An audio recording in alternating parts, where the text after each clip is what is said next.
right? It was ionic versus covalent compounds.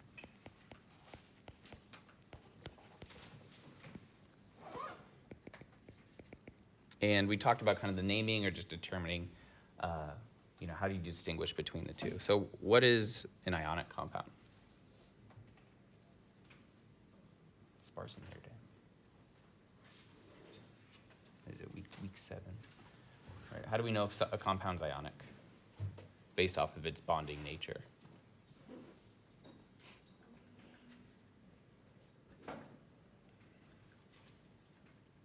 Is it ionic the same atomic? No. Think about how it has to do with what we do with the electrons around each atom, right? Same, this different charge, but the same, like. So they're going to have different charges. They can have the same but opposite charges, right? Yeah. But their charges are different from each other, and the total charge on the compound is what? What's the net charge? Zero, right? The charges have to add up to 0, right? Because we have a neutral compound. And so with ionic compounds, kind of what I was getting at is that we don't share electrons between atoms. We transfer them completely, right? So that's the main thing for ionic compounds. We don't share electrons, but we transfer them completely. And that'll be important for today's lab because we're going to be looking at single replacement reactions, which are like exchanging ions between ionic compounds. And so that means that if we had something like sodium and then it was next to something like chlorine, right? These have a very large electronegativity difference. That's the physical justification for why this happens. And sodium has how many valence electrons? 1, right? And chlorine has how many? 7. Right? So let's keep in mind that, as we are using the periodic table, we should become comfortable with like looking at the periodic table and determining how many valence electrons there are, right? That's gonna be the most important thing for this entire couple chapters that we're going over.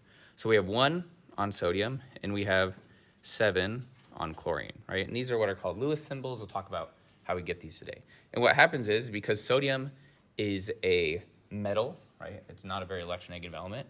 It wants to fill out its octet. It wants to have a completely full valence shell, and so does chlorine. And so how is sodium going to get a full valence shell?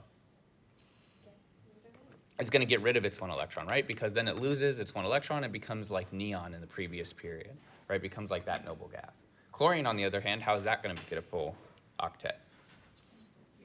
It's going to gain an electron, right? If it gains an electron, then it looks like argon, right? So this is an ionic exchange.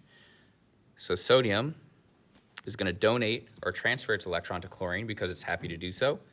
And when that happens, we get a positive 1 charge on sodium, and we get a minus 1 charge on chlorine. And then these two just interact like a positive and a negative charge do, and they're attracted to each other. And that forms an ionic bond. All right, so that's how we identify an ionic compound. And then the chemical formula for this, we don't include charges. The subscripts indicate how much there is, right? So this would be then the chemical formula for. Then we have the ability now to name it. So this would be the chemical formula. Right? And if we wanted to name that, how would we name it? What goes first? Sodium chloride. Yep, it's called sodium chloride. And so the metal ion,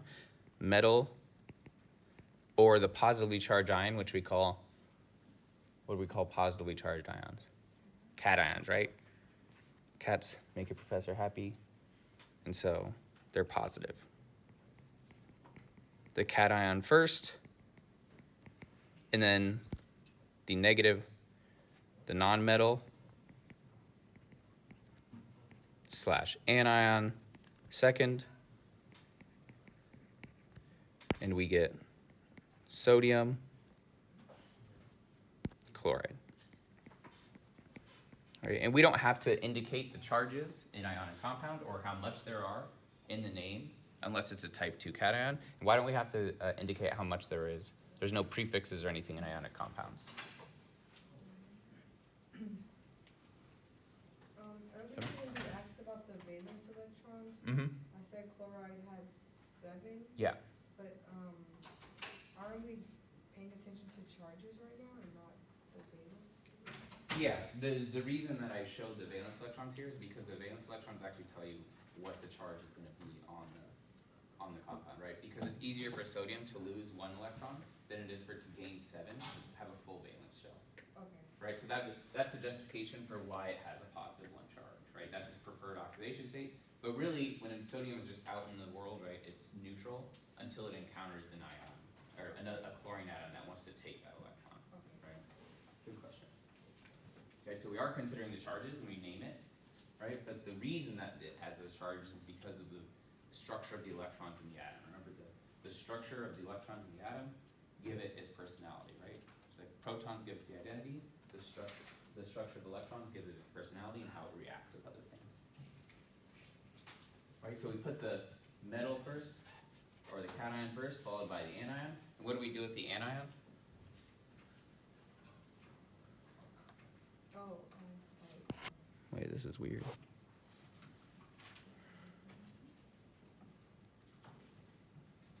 I've never seen this before. All right, how did we change the name of the anion? To the end. Yeah, we added "ide" to the end, right? We got rid of chlorine, right? And we changed that to chloride. Whenever we're naming the anion, we always have that IDE suffix there, right? So that's the big change for the anion, right? And we don't have to indicate the amounts with prefixes or anything in ionic compounds because why don't we have to indicate the amount? What tells us how much of each we need? The charges on them, right? Because this is +1 and -1, to get the net charge to equal 0, we only need 1 of each, right? That's the simplest ionic unit that we can have there. All right. And then I just want to also mention, because it's another way of thinking about this, you don't share electrons, you transfer electrons. This is another way of saying that this is between a metal and non-metal, right? So ionic compounds form when we have a non-metal and a metal, right? So you can just know, okay, well, I know if I have something on the left side of the periodic table with something on the right side, that'll probably have an ionic compound. But you can also do this recognizing the metallic character of the atoms there as well, right? Because our first step is we're going to identify, is this ionic or is it a covalent compound? All right, and what about covalent compounds? How are they distinguished from ionic compounds?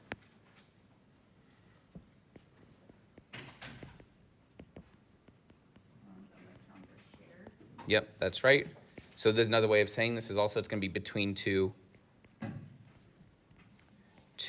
nonmetals, right? So we didn't point that out explicitly last time, but if we look at the periodic table, all of our covalent compounds are always between 2 nonmetallic elements or a metalloid and a nonmetal, right? So between 2 nonmetals, electrons are shared and not transferred, right? This means that electron density, the electron wave that exists around the nuclei of the atoms, when they form a covalent bond with each other, 1 electron from each atom is going to be now shared between the 2 nuclei, meaning that cloud represents both of those electrons that is basically circling, if we're thinking about a Bohr model, they're circling or existing around both of those nuclei simultaneously. Is that the polarity or something? And we'll talk more about polarity, but we did mention it last time, right? Like if you have elements that have different electronegativity, which was a property on the periodic table, and what that property is, it says how likely or how much is that electron or that atom going to pull on the electron density. How is it going to pull on the electron cloud? When you have a difference in that between 2 atoms that share a covalent bond, it creates a polar molecule. If they have the same electronegativity, then we get a nonpolar molecule. But we'll review that again when we talk about Lewis structures. And so these, right, we have something, if we were looking at something like hydrogen that has 1 valence electron, and fluorine that has 7 valence electrons, right? Instead of transferring the 1 electron from hydrogen, what happens is these come together to then be shared between both elements, and we'll talk about what this represents. And we form a bond between these elements, right? This is how we form a chemical bond, a covalent bond between them, where if we were to draw the electron cloud around both of these, the shaded highlighter represents the electron cloud, right? The fluorine, which is a much more electronegative element, is going to pull those electrons closer to itself. So it's going to have more of the electrons around it at any given time. So this would be a polar covalent compound, right? And this forms a, we talked about this last time, a partial negative charge, and the lack of electron density around the hydrogen forms a partial positive charge, right? Because initially, each of these probably looked like they just had some electron cloud spherically around them, whatever shell that was for the highest energy level. But when they form a covalent bond, right, this fluorine is saying, I want more of those electrons around. So the sphere around hydrogen has gone down, meaning the total charge around that hydrogen, the negative charge has gone down, leaving it slightly positively charged. And then the opposite for the fluorine. And then we talked about how we name these compounds. In covalent compounds, we need to include the amount of each compound in the name, right? Because we're not transferring electrons, we're not dealing with ions anymore. So the only way that we can know how much of each compound is in the name is by including the Greek prefixes.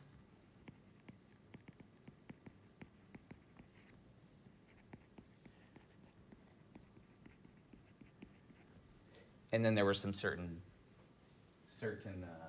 exceptions to this rule, right? For example, the first element, what's going to be the first element when we're naming something like this? Hydrogen, because we put the least electronegative or the most metallic element first. Most metallic / least electronegative. En, I'll use that to abbreviate, electronegative.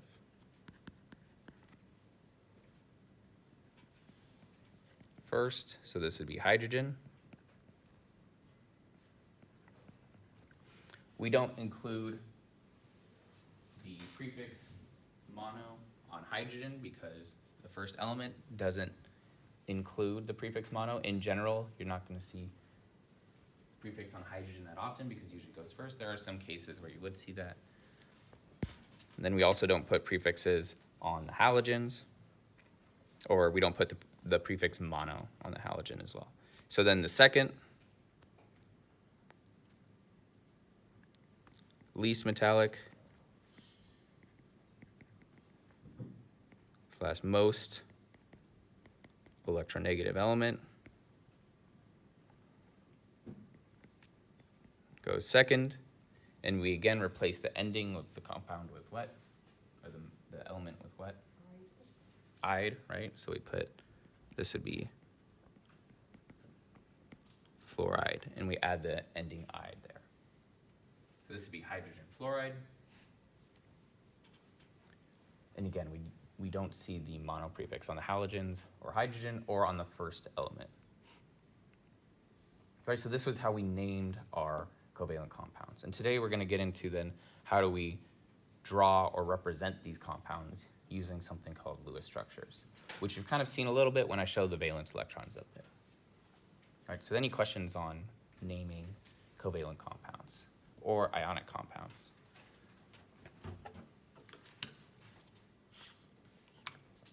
All right, so let's just remind ourselves and do one example here. So this is a more challenging example just because the prefixes are so large. How would we name this compound? So take a minute and see if you can figure out the name for this. For 4 is tetra. And then does anyone remember what the prefix for 10 is? Deca.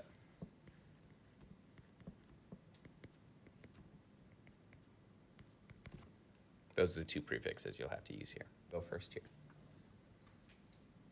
Which one is the least electronegative? Phosphorus should be the least electronegative element. Why? It's left and below oxygen there, right? Electronegativity has the same trend as ionization energy. It increases as we go from period 7 to period 1, and it increases as we go from group 1 to group 7, right? Groups are the columns, periods are the rows, right? So phosphorus goes first. So we have phosphorus. And how many of them do we have? 4. Right, we have 4, so we include the prefix tetra there. This would be tetraphosphorus, right? We include the prefix because it's not a prefix of 1 on the first element. And then oxygen goes second. And what's the suffix for oxygen going to be? Or how are we going to name that? Oxide, right? That'll be oxide, right? We can change the ending to IDE. And then we need to include the prefix, which will be deca, right? So it'll be deca oxide, right? So this compound, when we do start drawing molecules, it'll probably be too difficult of a compound to draw. We usually only have one central atom. So this will be a little bit challenging for you guys to draw here, but it's something that we can name. We have the tools to name because we know based off the name here for a covalent compound, prefixes tell us how many there are. We see it between 2 nonmetals, so we know it's covalent. And then we just change the ending of the least metallic or the most electronegative element. Okay. Is this how this looks now? Okay. All right, so let's do one more here. All right, so here we have IF7. What would the name for this be? Okay, so which element goes first here? Iodine? Iodine. So why does iodine go first? Because it's no. We could say two ways. We can think about metallic character and the electronegativity, right? So it's directly below fluorine, which means in terms of metallic character, is it more metallic or less metallic than fluorine? It should be less, right? Because as the atoms get bigger, they tend to behave more metallic, right? It's still a non-metal, so it's not actually a metal, but if we're putting it on a spectrum, right, the metallic character goes up as we go down periods, as in from period 1 to period 7, the metallic character goes up. Electronegativity has the opposite trend, right? So electronegativity increases as we go from period 7 to period 1. So is iodine going to be less or more electronegative than fluorine? It should be less, right? So the less electronegative element goes first. So that's why iodine goes first. And do we put a prefix here? No. We don't, because it's only a number of 1, right? So this is just iodine. And then how many fluorines do we have? It's going to be our second. So what's the prefix for 7? Hepta, right? So this would be hepta. And then how do we name fluorine here? Fluoride, right? Fluoride, right? We change fluorine to fluoride because it's the second more electronegative, least metallic element. And fluoride is always gonna go second because it's the. Yeah, fluorine, pretty much will always go second because it's the most electronegative element, right? There's never gonna be a compound that doesn't have fluorine second. That's a good thing to remember if you see fluorine, that, okay, this should always go second. When we talk about intermolecular forces today, or probably not today, but on Wednesday, we'll rank the elements by electronegativity too. All right, so there's more examples in the notes. It'd be good to go over those to practice and bring those to either lab after we're done if you have questions, or office hours, or email if you want practice for the exam. Are there any questions on the naming of the covalent compounds? Because we're going to kind of, now that we've gone over the simple cases, we're going to look at some things that are a little bit more complicated. I'm a little confused about knowing when to put that, is that the Roman numerals? I know when it's a type 2, but how do we determine that again? So type 2 cations are pretty much always going to be in the D block on the periodic table. So if, let's see if I can find a periodic table in these notes, right? Here we have our periodic table. What block is this right here? P block, right? That means that the outermost valence electrons are in the P sublevel. Here we have what block? S, right? And then anything between here is either going to be the D block or you have lanthanide down there, right? So any metals that are existing in the lanthanides or in the D block here, you can say, okay, these are probably gonna be type 2 cations, right? There are some exceptions here, like silver, zinc, and cadmium. They're type 1 just because they always have a positive charge. If I gave you one of these ones, I would probably give you the name and ask for the formula, or I would give you the charge for those. Like, I'm not gonna be expecting you guys to remember these 3 exceptions right here. Okay. But these, you know, if you're given the, a molecular compound or a chemical formula, and it has one of these elements in here, like, okay, right, because we determine the charge based off of the group number, right? That's determines the oxidation state or the preferred charge. So if you'll recognize right away, say, okay, I'm gonna go look, what are the number of valence electrons?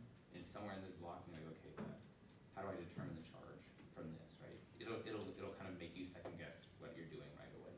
And that'll let you know that you're in the D block and you need to then consider that this has multiple oxidation states. And we'll have practice, a little bit extra practice with one of the more complicated examples here too. Okay, and so we mentioned this briefly already, but we also have our polyatomic ions, right? So these polyatomic ions, these are covalent compounds that have a total charge on them, right? So that means that if we looked at the specific structure for, let's say carbonate here, what carbonate would actually look like is it would look something like this, right? So it's a covalent compound because these electrons are being shared between all of these. However, there's 2 negative charges here, which means that as a whole, we treat this as an anion. So when this comes in contact with a metal, the electrons or the electrons from the metal will transfer to this molecule to then make an ionic compound the same way 2 elements do. So if we had a sodium present, we add some sodium like that. Sodium has a charge of what? +1. How many sodiums do we need to cancel out the total charge on our carbonate ion? 2, right? So the way that those come together is we have Na2, CO3. And the way we name this compound is the same as before, just with, we name the metal first, which would just be sodium. It's type 1, so we don't have to specify the oxidation state. And then the name of this polyatomic ion. The reason we call it polyatomic, poly means many, atoms are in this ion, right? So we have 2 sodiums of +1 to cancel out the -2 on the carbonate ion to make this compound. And so this would just be called sodium carbonate. For the second exam, I don't expect you to have all of these memorized, all of these polyatomic ions. So I'll give you that on your equation sheet. But I want you to be able to look at the polyatomic ions and understand how this is still an ionic compound, even though it has a covalent molecule in the ionic compound. Right, so it's kind of easy to kind of get mixed up when we're trying to look at all these. Right, when we're trying to focus on covalent versus ionic. And now we have these polyatomic ions, which are covalent molecules that are ions, right? But we treat this carbonate the same way as if it was an oxygen or something. We just treat this all as one element. Tiffany? Oh, no question? Okay.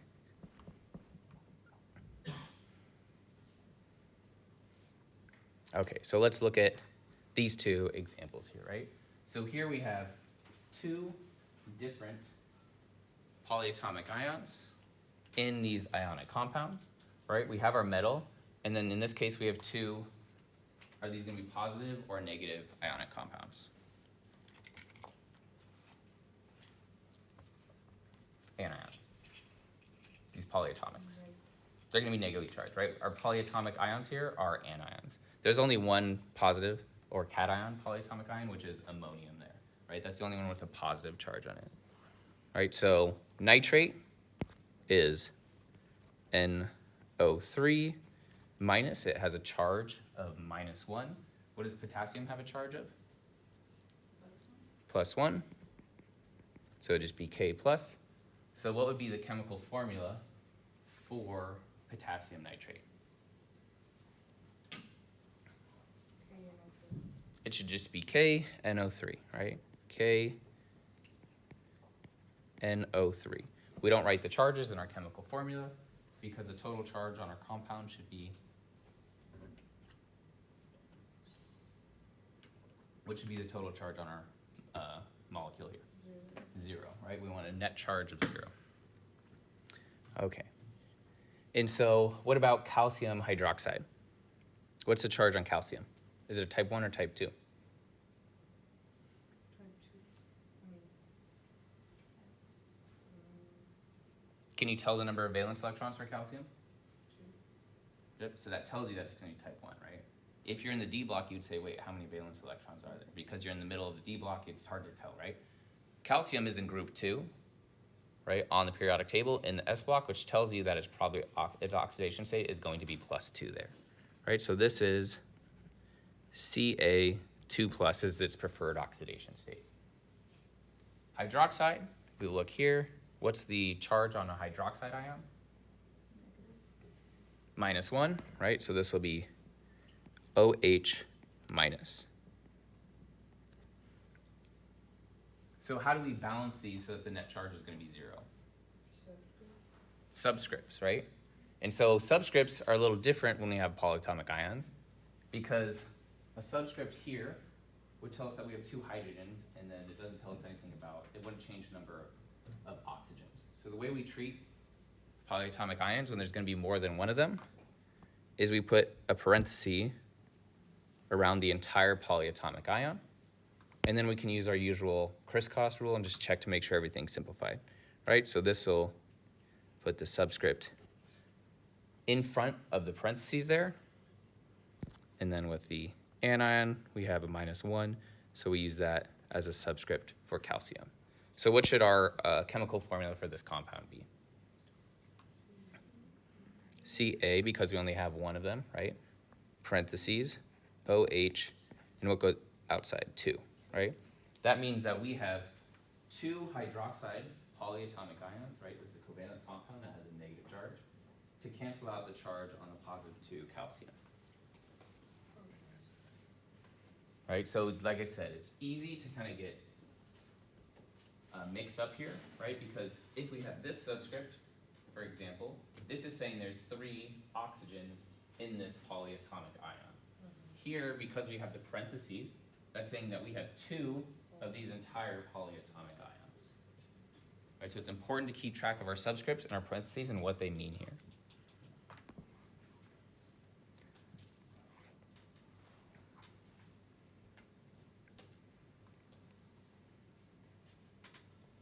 All right, any questions on that?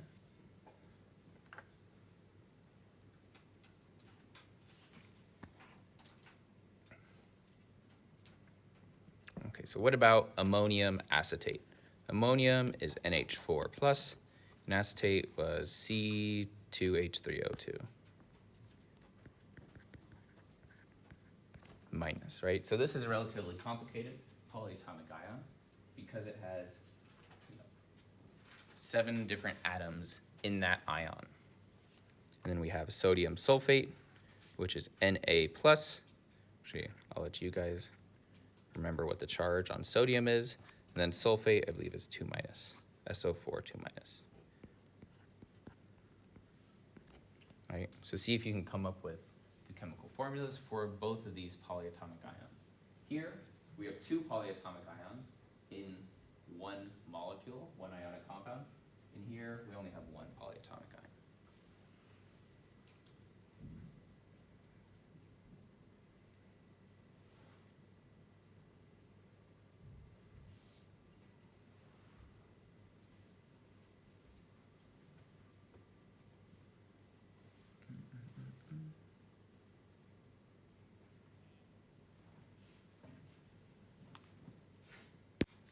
Okay, what's the chemical formula for ammonium acetate? Does it all just stay together? We just put all of these elements together, right? So we don't change it, we don't have to put any parentheses because there's only one of each of them, right? It's only when we have more than one polyatomic ion that we put the parentheses.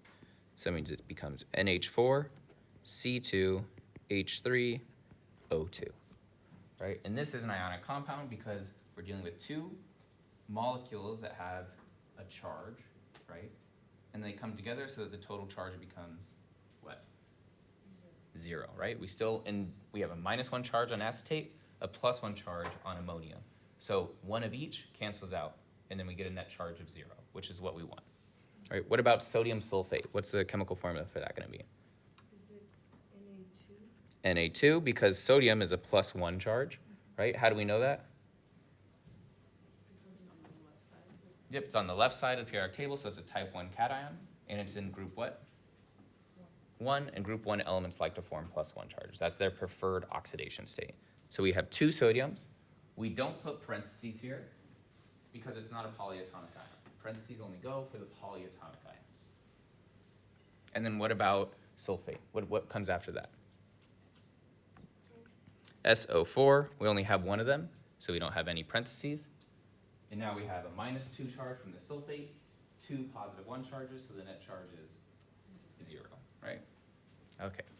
How do we feel about that? Thumbs up, thumbs to the side, thumbs down. Okay.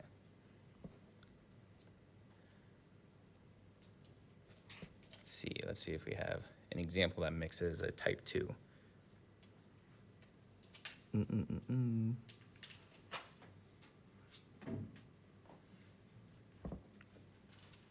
Here we have a name, and you're going to be, again, using the naming convention to draw the chemical formula for this, or write the chemical formula for this. So what tells you what type of ion you have here? It has the Roman numeral, right? And if we have a Roman numeral, what's that Roman numeral tell us about that element? That tells us the charge for a type 2 cation, right? Because those ones can have multiple charges, so we have to specify it in the name. We still don't put prefixes, right? Because charges are what tell us how much of each ion we have. But here, because copper can have multiple charges, we have the Roman numeral. So here, copper is going to be charge what? 2, right? It'll be 2+ because it's a metal. Metals always form positive charges. And then we have nitrate. Does anyone remember what the charge on nitrate is? -1, right? And here we have another name that's the Latin name. You don't have to name it that way. So see what would the chemical formula be for this compound?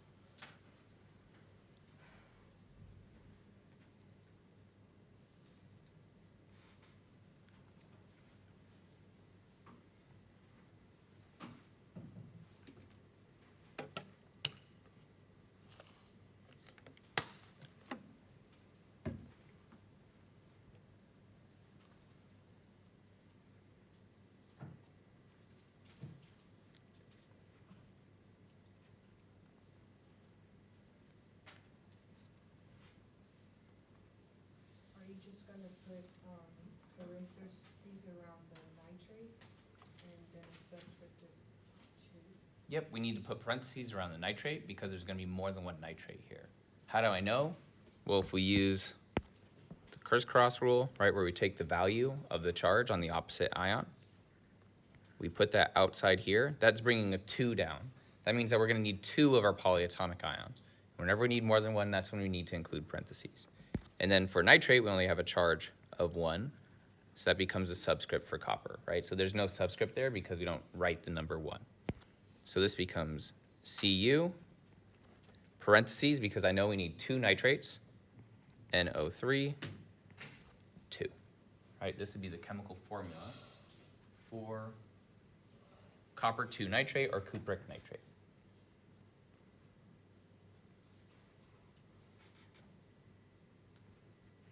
Right, so if I'm doing with polyatomic ions, right, usually they're anions, the polyatomic ions. The parentheses is when we have more than one. When we're naming type 2 cations, parentheses indicate the charge of the metal there, right, because they can have multiple charges. All right, so there's a lot of rules, and it's kind of easy to get mixed up on them, but if you approach it the same way, where you just say, okay, I'm looking at the periodic table for the charges, I realize, okay, I can't find out what the charge of this just by looking at the periodic table. That probably tells you it's gonna be type 2. And here nitrate's gonna be a polyatomic ion. Those, probably in some future chemistry class, you'll be required to memorize them, but here, I'll give them to you. But you need to be able to recognize how to use the name and the charge on the polyatomic ion to cancel out the charge on the cation here, in this case. All right, so let's take like a 5-minute break, and I'm gonna leave this up while we're on break, so if you want to look at this, we'll go over it when you get back. Here, you're gonna try and come up with the name, right? This is an alternative name using the Greek letter. See if you can use this to determine the name of the compound. So here you're given the chemical formula, the polyatomic ion. See if you can determine the name from that. What's the name of the first compound? Is it magnesium hydroxide? Yep, it should be magnesium because that's the metal, the cation first, right? It's type 1 or type 2? Or type 1? Type 1, right? So it only has one charge, so we don't have to put the name in the charge in the parentheses with Roman numerals. And then what's the anion here is the polyatomic anion. What is that called? Hydroxide. Right, so magnesium hydroxide is how we name this compound. We know that the net charge on this is going to be what? 2 plus, which means that the charge on each hydroxide polyatomic ion should be -1, right? Because we have 2 of them, you need 2 of those charges to cancel out the +2 charge from magnesium. What about the second compound? Sodium cyanide? Yep, sodium, because it's what type of cation? Or what type of ion? Type 1 or type 2? Type 1, right? And then the polyatomic ion is cyanide, right? Let's say here you didn't remember what the charge on cyanide is. How would you determine what the charge on the cyanide polyatomic ion is? To net zero? To get to net 0, right? To be a total charge of 0. Sodium has a charge of +1, and we have how many cyanide ions? 1, which means that can only have a charge of -1 to cancel out the charge. Right, so those are the easier ones. What about this last one? It will be iron, right? Is iron a type 1 or type 2? Type 2, which means we need the Roman numerals, right? So we have parentheses. We'll leave that blank for now. And then sulfate is the polyatomic ion there, right? So how are we going to determine the charge on iron here? Can you have a 3 or? Yeah, so whatever we need it to cancel out is how we will determine what the charge on this iron is without being given it explicitly, right? So iron can have a 3 charge, right? We know each sulfate ion, right? You're looking at your exam, you have your chart for polyatomic ions. Each sulfate ion has a charge of what? Oh, 2? -2, right? 2 minus for each sulfate ion, we have 3 of those. So the total negative charge is what? -6, right? So that means that we need a +6 to cancel that out. We have how many iron? 2 of them, right? So if we have 2, we have +6. We need a +6 to cancel out. Divide that by 2, we get +3 is how we get that charge. That's kind of a more convoluted way of reasoning it out. We also know that the subscripts, right? The subscripts in our chemical formula tell you the charge of the opposite ion, right? So this is a subscript 3, which means that iron has to be +3. We have a subscript 2 for the ion, which means that the charge for sulfate polyatomic has to be 2 minus, right? So that's it. That's the kind of quick hand way to do that. You can do it both ways, whatever makes more sense. Right, so this is going to be iron, Roman numeral 3, sulfate.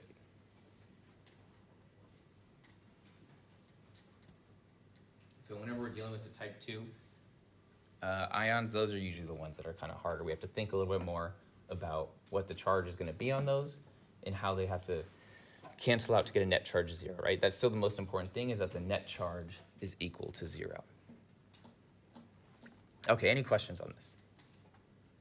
All right, at the end of this lecture, there's some slides and stuff that go over naming polyatomic acids and binary acids. I'm not going to be testing you on any of this, but if you want to look over this, we'll probably brush on it briefly when we start talking about aqueous solutions, and acids and bases as well, right? All right, so there's no more question on naming things. We're going to kind of shift gears a little bit and start talking about polarity of bonds, molecules, and then drawing the molecules themselves.